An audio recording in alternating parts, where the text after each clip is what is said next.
sudah lepas, itu puasanya sudah lepas. Atau kepengen nanti saya mau buka pakai kambing guling, nah, batal sudah itu. Hatinya aja sudah, hatinya begitu sudah lepas. Dan itu memang puasanya para anbiya siddiqin.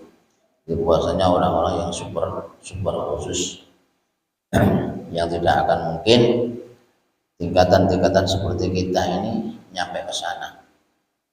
Kita ini sudah di puasanya orang awam itu sudah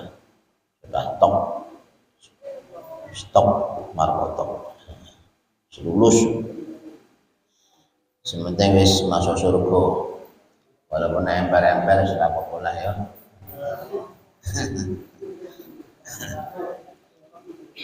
Ilam anna samul ibadah yaqtu alaiha khawasil ibad wala ya'lamu illa Allah basaim basarusuhum ibadatu bainar rabb wal abd wala ma kana hadha ibadah wa ta'at la ya'rifu illa Allah la yadfa ila nafsih wa qala asmuli wa najribih wakil dhabat ila nafsih lianna saum ibadatul la yakul hadin biha syirkah ma Allah ta'ala lianna min dzalik. Ketahuilah bahwasanya puasa ini adalah sesuatu yang memang sifatnya itu sangat rahasia. Sifatnya itu sangat khusus. Beda dengan amaliyah yang lain seperti sholat, seperti sedekah, seperti haji dan lain sebagainya. Di puasa ini adalah sesuatu yang memang itu tujuan utamanya itu hanya kepada Allah Subhanahu wa taala. Sehingga di dalam segala pelaksanaannya ini yang tahu hanyalah hamba itu sendiri, juga Allah Subhanahu wa taala. La yaf'alu ta'ala illa nafsihi wa qala asamu li wa sehingga sampai Allah itu berfirman asamu li wa ana ajribi. Sampai Allah itu berfirman bahwasanya puasa ini adalah untukku dan hanya Allah yang tahu seberapa nilai pahala yang akan diberikan kepada seorang hamba dikala kita itu menjalankan puasa. Kalau ibadah yang lain kan banyak versinya.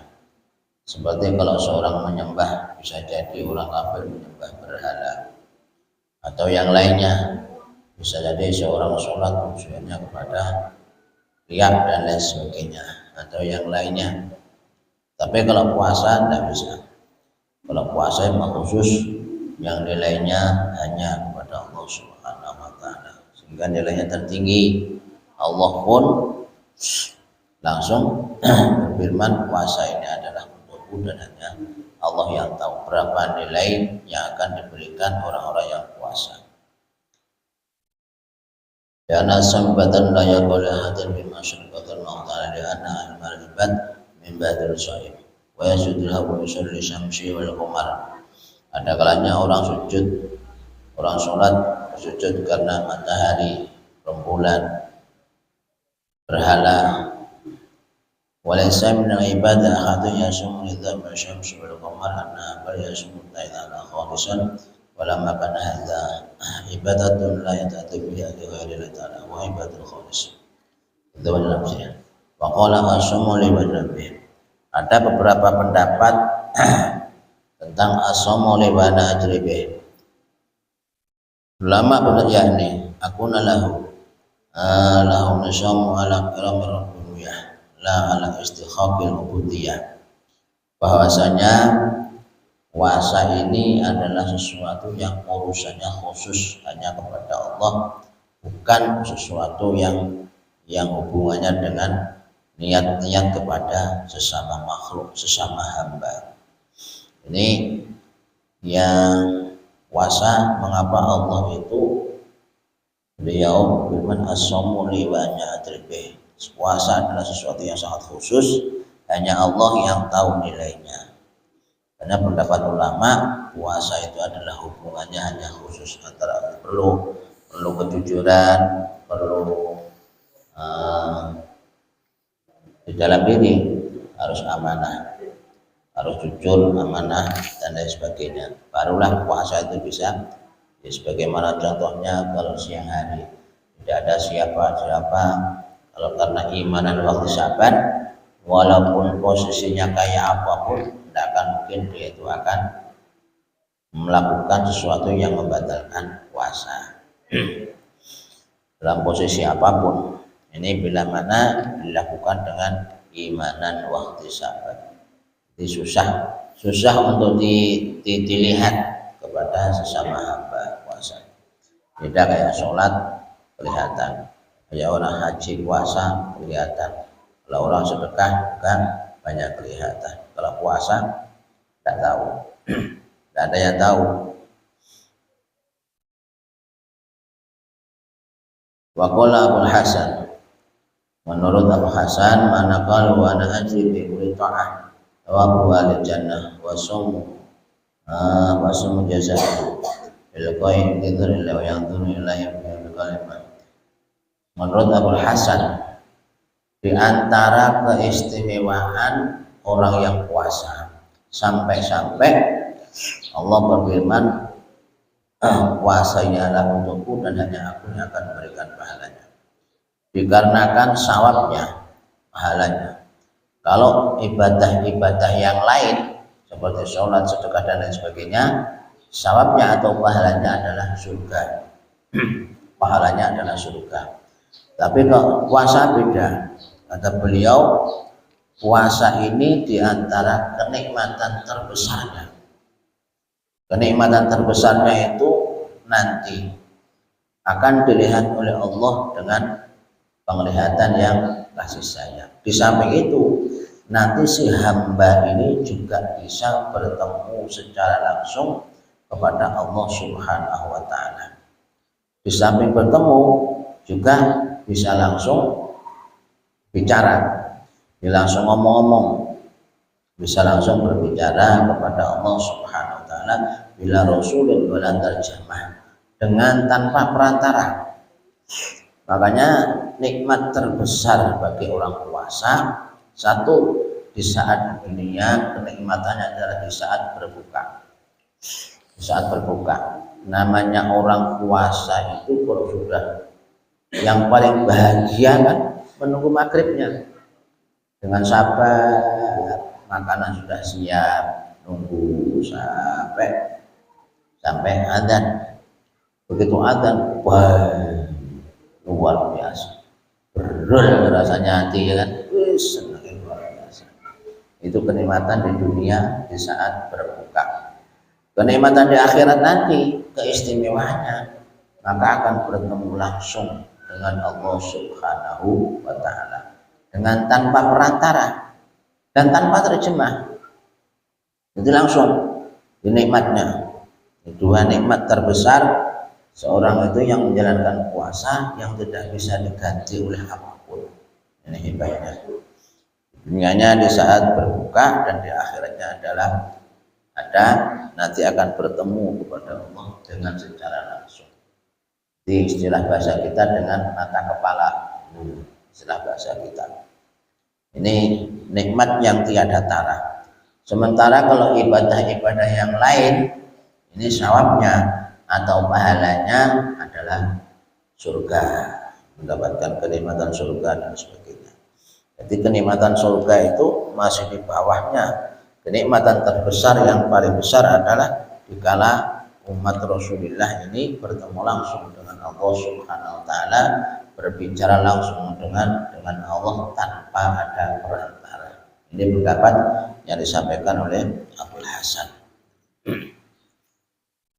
Yes, gampangannya kalau di dunia ini andai kata kita itu Pak RT didatangi Pak Prabowo, itu kan pas wawancara sekalian, luar biasa senangnya, ya kan? Hanya sama manusianya, hanya manusia, cuma berdasarkan sebagai orang nomor 1 di Indonesia. Mendatangi Pak RT, wawancara, pasti hatinya Pak RT itu ya wis berbunga-bunga, bermacam-macam bunga pokoknya kan, wis sembarang bunga, saking bahagia terbesar. Kita bayangkan bagaimana kalau Allah yang telah menjamin segala-galanya, bukan hanya kita, tapi seluruh makhluk, seluruh alam semesta adalah ciptaan Allah Subhanahu wa taala, kemudian kita ada kesempatan untuk bertemu langsung. Ini kan tidak terbayangkan bagaimana nikmat terbesar, dan itu adalah termasuk nikmat terbesar yang nantinya akan dijanjikan oleh Allah Subhanahu wa taala menurut Abdul Hasan. Maqala Ibnu Mukhtasar fakta nas wala takun minal mu'tadin wa yajuzu li shaim ayyam samratu wa yaqbalaha fi Ramadan indana idza kana min ala nafsi fa in khafa ala nafsi al-jima' aw al-izal bi nafsi al-mas fala yajuzu dzalik. Di sini disampaikan bahwasanya diperbolehkan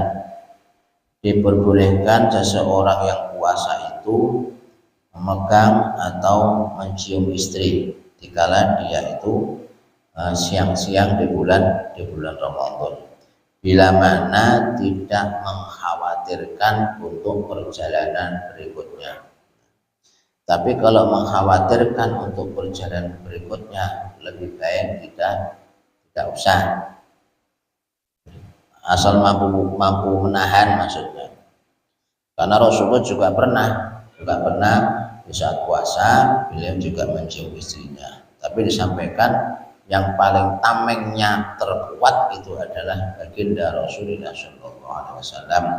Kalau tidak kuat jangan main-main. Tapi apa boleh? Boleh.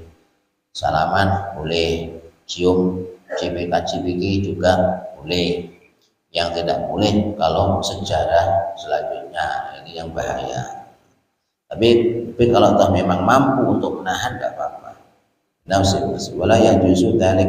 Kalau toh memang tidak kuat menahan, lebih baik tidak usah dilakukan. Faqula Sa'id bin Sebab la yubahul shaim takbil wa mas al-kham awalam yakhub. Kalau waruya an Abi Abbas insyabah wa ila Abbas. Ada satu riwayat suatu saat Ibnu Abbas ini didatangi seorang pemuda. Kemudian pemuda itu bertanya, qala lahu wa ana shaim. Ya Ibnu Abbas, bolehkah saya itu mencium istri saya sementara saya dalam posisi puasa? Dijawab, qala oleh, bahaya, oleh. Langsung jawablah,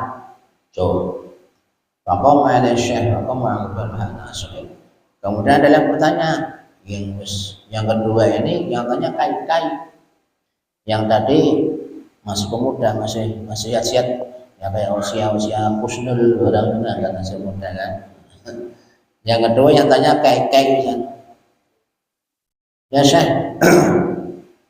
maka saya boleh mencium saya. Oh boleh.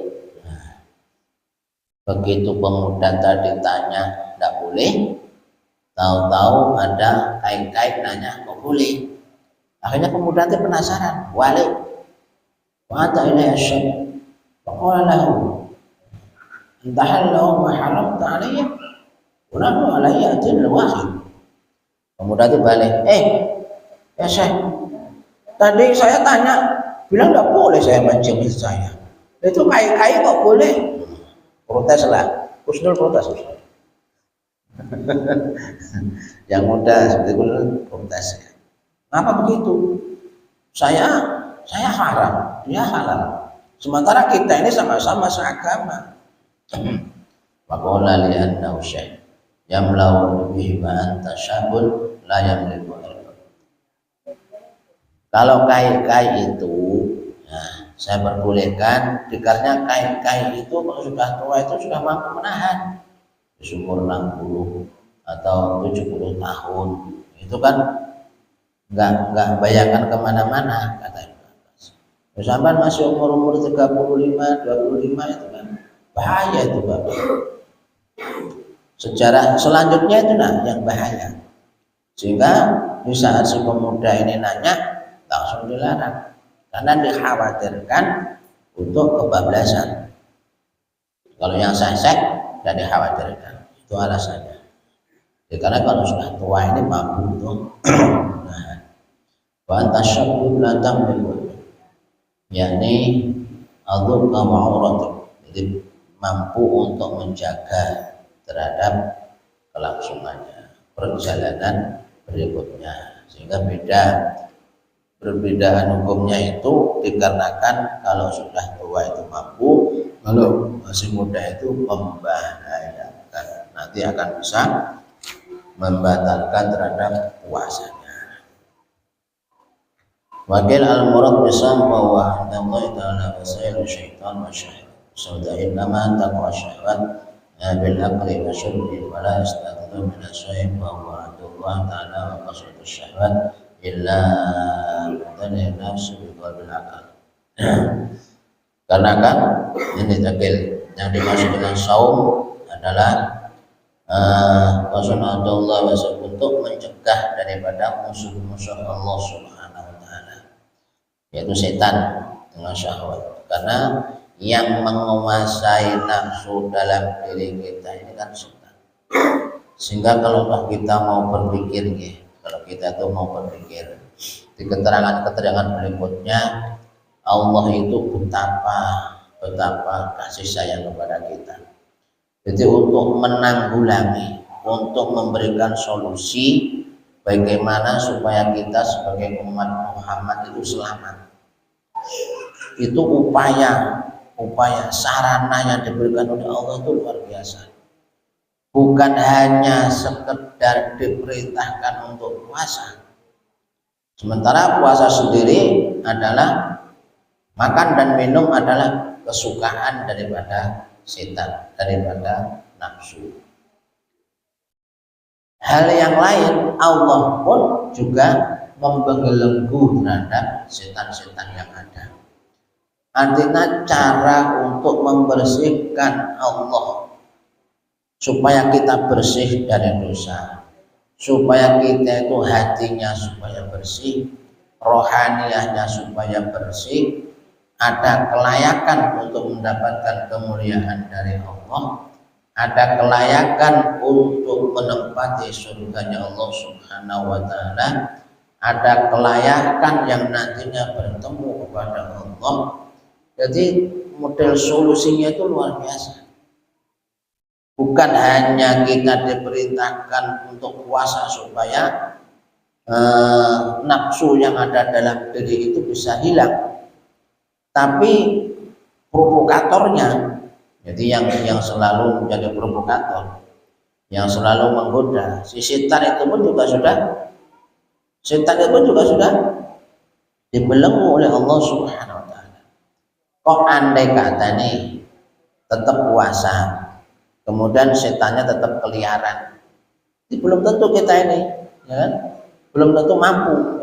Nah, tapi solusi yang diberikan Allah yang perlu kita pikirkan itu cara supaya manusia itu lebih gampang di dalam pelaksanaan puasa ini lebih mudah. Jadi pembersihan terhadap rohaniah di bulan Ramadan ini lebih mudah. Jadi solusi yang diberikan oleh Allah bukan hanya satu cara, tapi beberapa cara supaya kita ini mudah untuk mendapatkan atau membersihkan diri, supaya di dalam pelaksanaan puasanya betul-betul mampu untuk dilaksanakan dengan sebaik-baiknya. Nah ini kan betapa luar biasanya cinta Allah kepada kita. Sarana dan prasarana sudah disiapkan, kita itu tinggal berjalan aja, menjalani aja. Jadi caranya sudah semuanya, bahan-bahan sudah semuanya. Andai kata orang masak itu sudah diberikan semua bahannya, apapun keperluannya siap semuanya. Kita tinggal ngerjain aja, tanpa harus mengeluarkan modal sama sekali. Kan enak, tinggal ngerjain aja, tinggal masak aja. Andai kata masak, semua bumbu-bumbu sudah diberikan, semua bumbu-bumbu sudah disiapkan. Begitu juga puasa, kita tinggal pelaksanaan aja, tinggal pelaksanaan. Segala sesuatunya sudah disiapkan, segala sesuatu hambatan-hambatan orang yang berpuasa yang nanti kira-kira itu mau menggagalkan terhadap puasa, ini sudah diatur semuanya oleh Allah Subhanahu wa taala. Itu hebatnya. Itu pun masih banyak yang tidak puasa, masih banyak yang puasa. Maka sungguh sangat beruntunglah kita bila mana kita mampu melaksanakan puasa sebagai wujud syukur kepada Allah Subhanahu wa taala. Semua hal-hal yang nanti akan menjadi halangan ini sudah diurus oleh Allah Subhanahu wa taala, sampai-sampai Allah tidak mencatat kepada yang jelek-jelek. Itu kan upaya juga. Atau Allah menutup pintu-pintu neraka, Allah membuka pintu-pintu surga seluas-luasnya. Ini kan solusi-solusi yang diberikan oleh Allah, yang harusnya kita tuh mikirnya ke sana. Betapa Allah itu Rahman Rahimnya kepada kita sebagai umat Rasul, umat Muhammad itu luar biasa. Saking kasih sayangnya. Ya, laki-laki tidak ingin supaya umat Muhammad ini berkeliaran di neraka, tidak ingin sengsara, tidak ingin merasakan begitu dahsyatnya api neraka. Maka dengan berbagai macam cara diupayakan oleh Allah. Harusnya di sini kan kita mikir luar biasa. Kecintaan kita tuh, kecintaan Allah kepada kita ini sangat luar biasa. Makanya ya tinggal kita aja mau merespon apa enggak, apa yang segala fasilitas yang telah diberikan oleh Allah Subhanahu wa taala, mulai dari nomor 1 sampai kepada hal-hal berikutnya, dan itu pun semuanya diberikan kepada kita. Fasilitas pahala juga sudah dibikin beda, semuanya dibikin beda. Pelaksananya sama, tapi pembeliannya dengan pembelian yang mahal.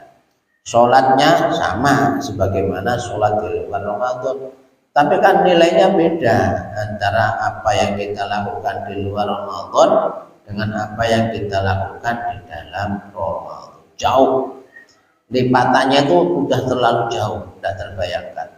Bahkan sampai-sampai karena hebatnya, luar biasanya orang yang puasa, sampai-sampai puasa ini pun hanya Allah yang mampu untuk menilainya. Itu hebatnya. Ya, cuma kadang-kadang kita ada yang tidak mau syukur. Kadang-kadang kita sebagai manusia ini tidak banyak bersyukur atas apa yang telah, fasilitas yang telah diberikan oleh Allah Subhanahu wa taala. Makanya kata Rasulullah, mahbud orang yang betul-betul kecewa, betul-betul keterlaluan lah, betul keterlaluan bila mana di bulan puasa ini kita tidak mendapatkan apapun, tidak mendapatkan ampunan dari Allah Subhanahu wa taala, sementara kemuliaan itu sudah begitu luas di depan mata kita. Al-murad bis-shawmah wa huwa rahmatullah wa inna wasilatu syaitan bisyahwat. Karena jalannya setan itu adalah dengan syahwat. Syahwat adalah dikuasai oleh setan. Wa inna ma taqwa syahwat bil aqli wasyubi. Sementara kuatnya hawa nafsu, syahwat yang ada pada manusia ini di antara sebab musababnya banyaknya makan dan banyaknya minum, sehingga diperintahkan oleh Allah kita ini untuk puasa, yang mana itu adalah sesuatu yang sangat-sangat disenangi oleh nafsu, disenangi oleh setan, sehingga harus puasa supaya yang sesuatu yang disenangi oleh syahwat itu tidak ada. Sekaligus setannya dibelenggu supaya yang mengganggu terhadap diri kita juga tidak ada. Ini hebatnya.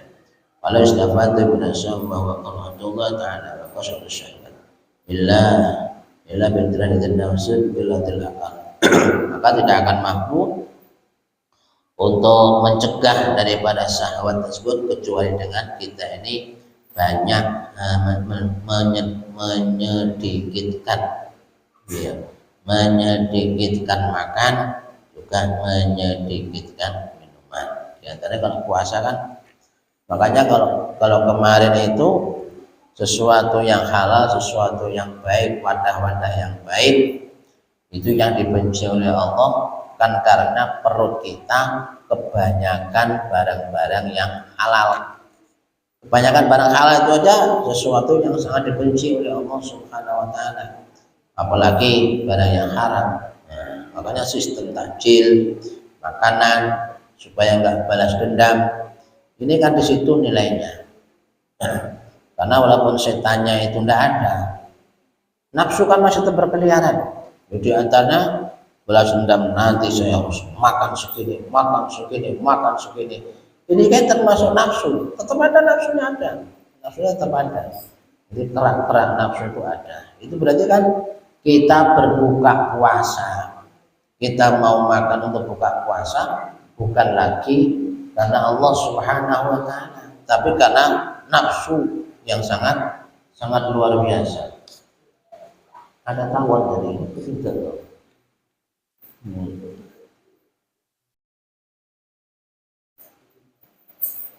Kula laku, ina ta'ala qul mu'akal asyahwat.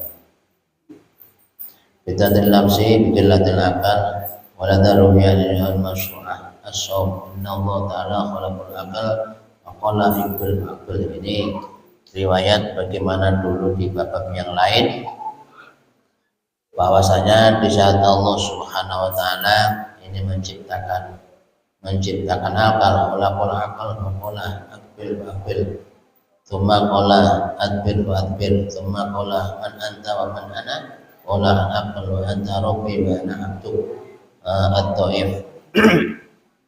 Ini riwayat yang pernah kita pelajari di bab apa itu ya. Nah, ini juga disampaikan di sini riwayat di mana dikala Allah Subhanahu wa taala itu menciptakan akal.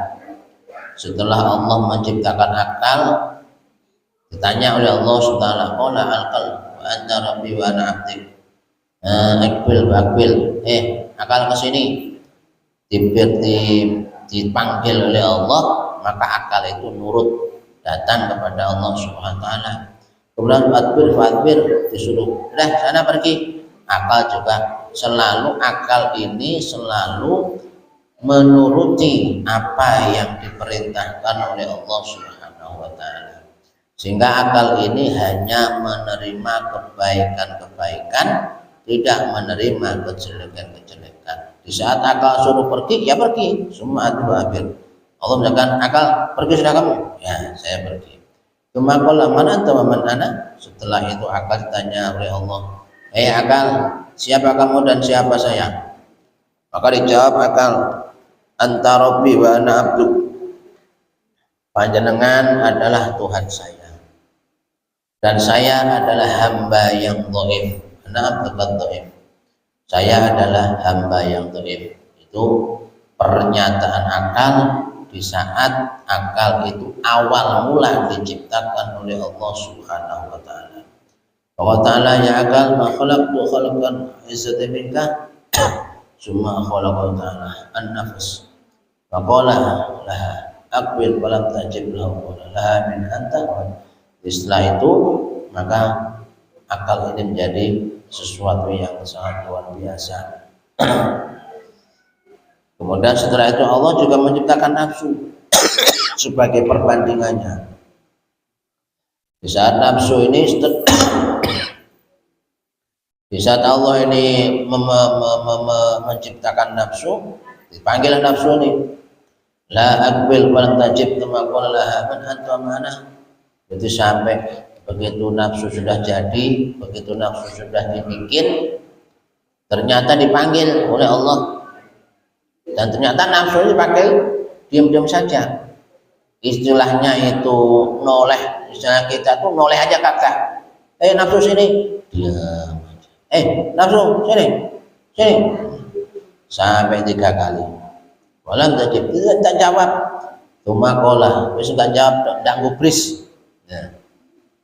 Allah yang menciptakan, dipanggil oleh Allah, tidak gubris. Wa qala laha man anta wa man ana, ditanya lagi, nafsu, kamu tahu siapa saya? Pak Bandi. Dia ada kan? Pak Bandi tidak ada. Ganti RT, pindah RT.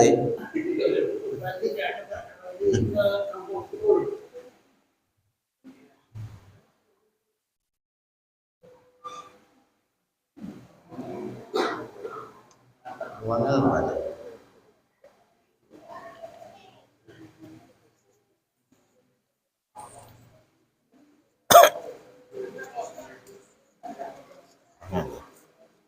Haji Jawan, ada. Haji Jawan ada. Ada baru saya kasih namanya orangnya tidak ada lagi. Sia-sia lagi.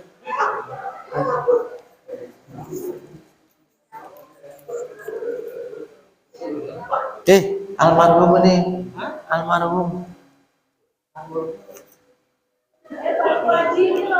Pak Swaji.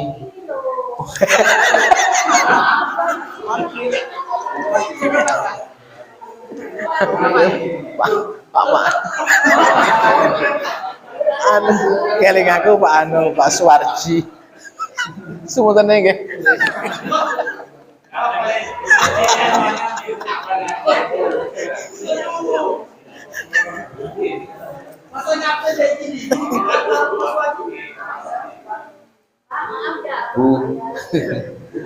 Bu panjang umur berarti Mbah.